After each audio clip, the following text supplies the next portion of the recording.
1987 में मेरी शादी हुई। बाई चांस हँसते खेलते ड्यूटी कर रही थी। लुधियाना के बड़े हॉस्पिटल सीएमसी क्रिश्चियन हॉस्पिटल है, और वहाँ पर कई जगहों पर मुझे ड्यूटी भी करनी पड़ी, और मैं अपनी ड्यूटी करने में बहुत ही एक्टिव थी।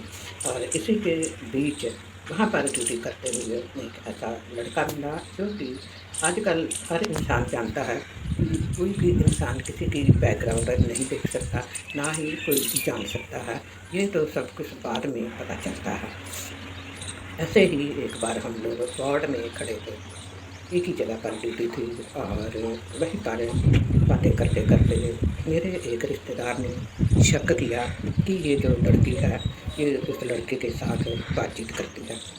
और उन्होंने मेरे भाई को बता दिया, और भाई को बताने के बाद मेरे भाई ने मुझे बोल दिया कि तू नौकरी छोड़ दे।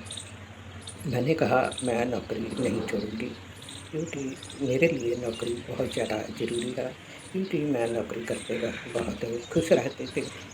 और ना जाने कब पता ही नहीं चला कि हम दोनों ने शादी कर ली। शादी से पहले लोगों ने बहुत कुछ कहा। मैंने भी सोचा कि लोग बोलते हैं, कोई बात नहीं। और सचमुच में जो कुछ लोगों ने बोला था वैसे ही हुआ।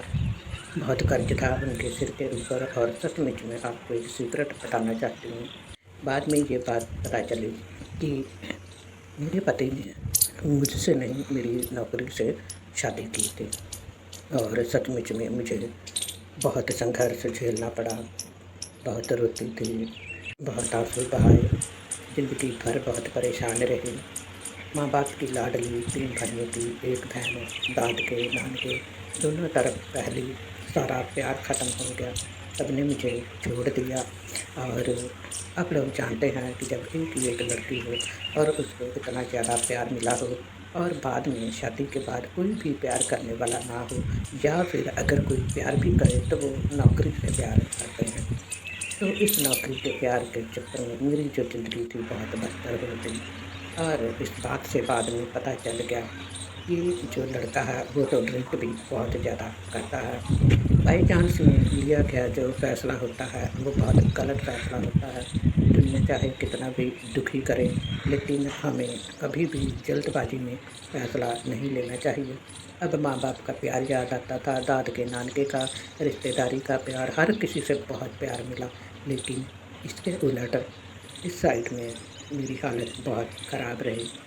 और वो चुलबुली उम्र के चुलबुले नज़ारे हमेशा याद करती हूँ मैं। कोई नहीं सुनने वाला, कोई नहीं कहने वाला, कोई नहीं बताने वाला। लेकिन मेरे ससुर ने मुझे एक बात ज़रूर बोली थी कि कोई भी दिक्कत लगे तो नौकरी छोड़ के घर आ जाना, पर हमारे बेटे को कभी भी तलाक मत देना। मैं बहुत ऊँची आवाज़ में खिलखिला कर हँसने वाली थी। पता ही नहीं चला कब एक अंधकार में फँस गए, और इस अंधकार में फँसे रहने की वजह से पूरे 35-37 साल की जो सफलता है, मुझे मेरी ज़िम्मेवारियों की सफलता, मेरा सबसे बड़ा कारण था कि मैं खुदाप्रस्त थी, प्रार्थना करने वाली थी। प्रेयर करने के द्वारा मुझे मेरे अंधकार से छुटकारा मिला, यानी कि मेरी ज़िम्मेवारियों से मुझे छुटकारा मिला। और आज हम लोग अकेले रहते हैं। इससे पहले बहुत बार कभी मैं घर से निकली, कभी वो घर से निकले, बस इसी तरह के साथ ज़िंदगी गुज़री। और अब हम लोग अपने मकान में रहते हैं। खुदा ने मेरी सारी ज़िम्मेवारियों को पूरा कर दिया। मेरे पति 6 भाई-बहन थे, उसमें से एक लड़की की शादी हो चुकी थी, और उसके बाद जो 4 थे उनकी शादी हमने ही की। और इस वक़्त हम लोग बिल्कुल फ्री हैं। मेरे बच्चे भी शादीशुदा हैं, मैं नानी भी बन चुकी हूँ, दादी भी बन चुकी हूँ, और अभी मैं खुश हूँ, लेकिन उतनी ज़्यादा खुश नहीं हूँ जैसे कि खुश रहना चाहिए।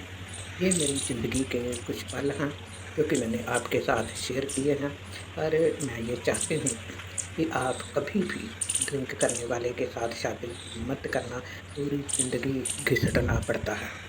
तो पहली बात तो यही कहूँगी कि अपनी मर्ज़ी से कभी भी शादी मत करना। मेरी इन बातों को हमेशा याद रखें।